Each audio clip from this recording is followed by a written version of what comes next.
அஸ்ஸலாமு அலைக்கும் வரஹ்மத்துல்லாஹி வபரகாத்துஹு. நம்ம இன்றைக்கி ஒரு பூரியானோட சேர்த்து செய்யக்கூடிய ஒரு ஃபிர்னி தான் நம்ம வந்து செஞ்சுருக்கோம். இது எப்படி செய்யலான்றதை வாங்க வீடியோவில் போய் பார்க்கலாம். ஃபிர்னி செய்கிறதுக்கு முதல்ல நம்ம ரவையை வறுத்து வேக வச்சுக்கிடுவோம். அதுக்கு ஒரு ஸ்பூன் நெய் ஊற்றிக்கிறேன். நல்லா நெய்யில் வறுத்த நல்லா வாசனையாக இருக்கும். இந்த ரவை வந்து நான் ஒரு அரை கப் ரவை எடுத்திருக்கேன். ஏன்னா நம்ம வந்து கப்பு அளவுக்காக சர்க்கரைக்காக நான் எடுத்துருக்கேன். இது ஒரு அரை கப்பு ரவை. இதை நம்ம நல்லா வறுத்துக்கிடுவோம்.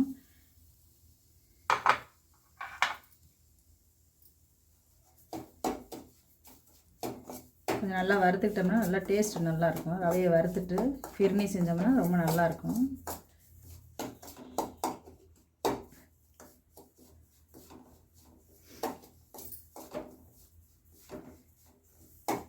செவக்க வறுக்கணும்னு இல்லை, கொஞ்சம் இந்த மாதிரி வறுத்தா போதும். ஏன்னா கீர் வந்து நல்லாயிருக்கும். இப்போ நான் ஒரு 1/2 லிட்டர் தண்ணி ஊற்றிருக்கேன். பத்தலை நம்ம ஊற்றிக்கலாம். ஒரு 1/2 லிட்டர் தண்ணி ஊற்றி முதல்ல அந்த ரவையை நம்ம வேக வச்சுக்கிடுவோம். நான் பால் வேறு அதில் ஊற்றணும். வேகட்டது எதுவும் கட்டிப்படாது. நம்ம வறுத்துட்டனால கட்டிப்படாது.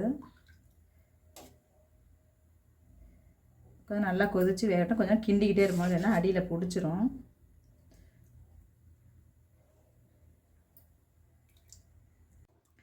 ரவை கொஞ்சம் இந்த அளவுக்கு வெந்திருக்கு, கெட்டியாக இருக்குது. நான் வந்து இன்னும் ஒரு 1/4 லிட்டர் தண்ணி சேர்த்துக்கிறேன். மொதல் 1/2 லிட்டர் தண்ணி ஊற்றிருக்கோம். மறுபடியும் ஒரு 1/4 லிட்டர் தண்ணி ஊற்றி கொதிக்க வச்சுக்குவோம்.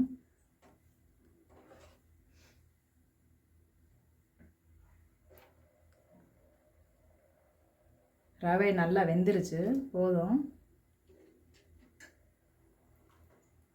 இதே வந்து நம்ம சம்பா ரவையிலையும் செய்யலாம். அரிசி புழுங்கரிசி பச்சரிசியை வந்து நல்லா காய வச்சு ரவை மாதிரி உடச்சி அதுலேயும் செய்யலாம். அதுவும் நல்லா டேஸ்ட்டாக இருக்கும். நம்ம இன்றைக்கி ரவையில் தான் செஞ்சுருக்கோம்.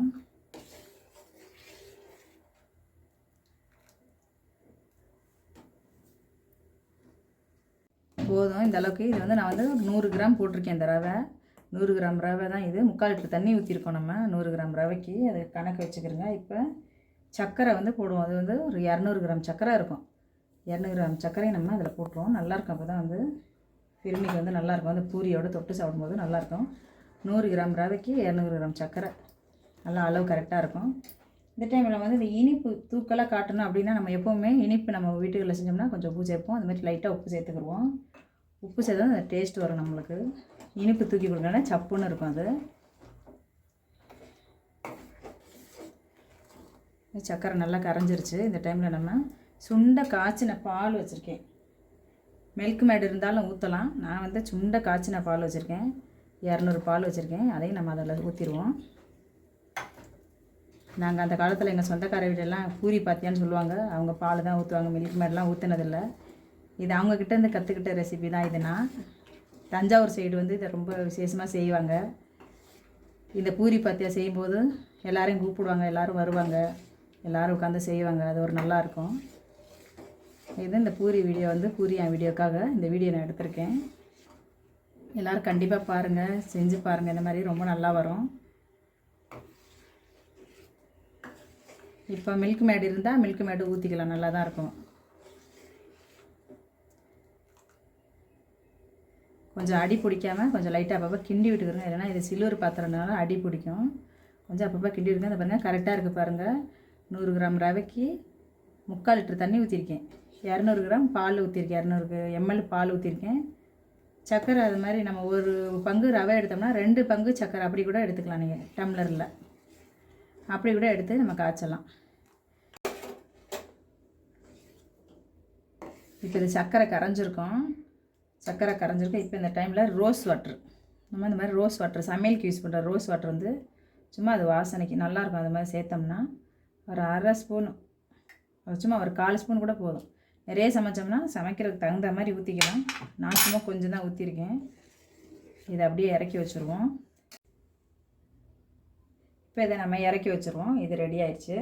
இதை இறக்கி வச்சுட்டு முந்திரி திராட்சை மட்டும் தாளித்து அதில் ஊற்றிடுவோம்.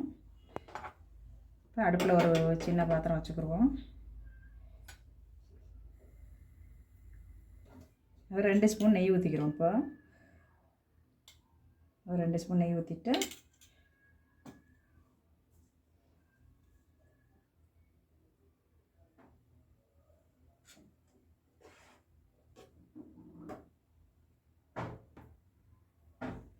எண்ணெய் சுட்டுருச்சு. இது வந்து சுருள் பட்டையிலேருந்து உடச்சது. இது வந்து இனிப்பாக இருக்காது, இது நல்லா வாசனையாக இருக்கும். இந்த பட்டை ஒரு துண்டு போட்டுக்குருவோம். எல்லோரும் கிராம்பு போடுவாங்க, எனக்கு கிராம்பு வாசனை பிடிக்காது ஸ்வீட்டில், அதனால் நான் கிராம்பு போடலை. ஏலக்காய் வந்து ஒரு 3 ஏலக்காய் நான் இடித்து வச்சுருக்கேன், ஏன்னா வாசனை நல்லாயிருக்கும்னு இடித்து வச்சுருக்கேன். அதையும் சேர்த்துறோம். கொஞ்சம் முந்திரி திராட்சை அதையும் நம்ம அதை கூட சேர்த்து ஊற்றிடுவோம்.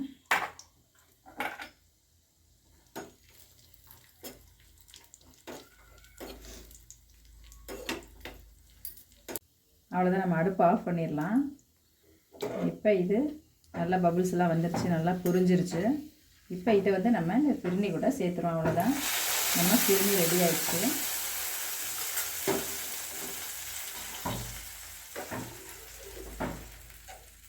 அவ்வளோதான் நம்ம ஃபிர்னி, அவ்வளோதான். இப்போ நம்ம ஃபிர்னி தயாராகிடுச்சு. அவ்வளோதான். ஆறுச்சுன்னா இன்னும் கூட கொஞ்சம் திக்னஸ் வரும். இந்த அளவுக்கு இருந்தால் போதும். ஆறுச்சுன்னா இன்னும் திக்காக வரும் அது. அவ்வளோதான், முடிஞ்சிருச்சு நம்ம ஃபிர்னி.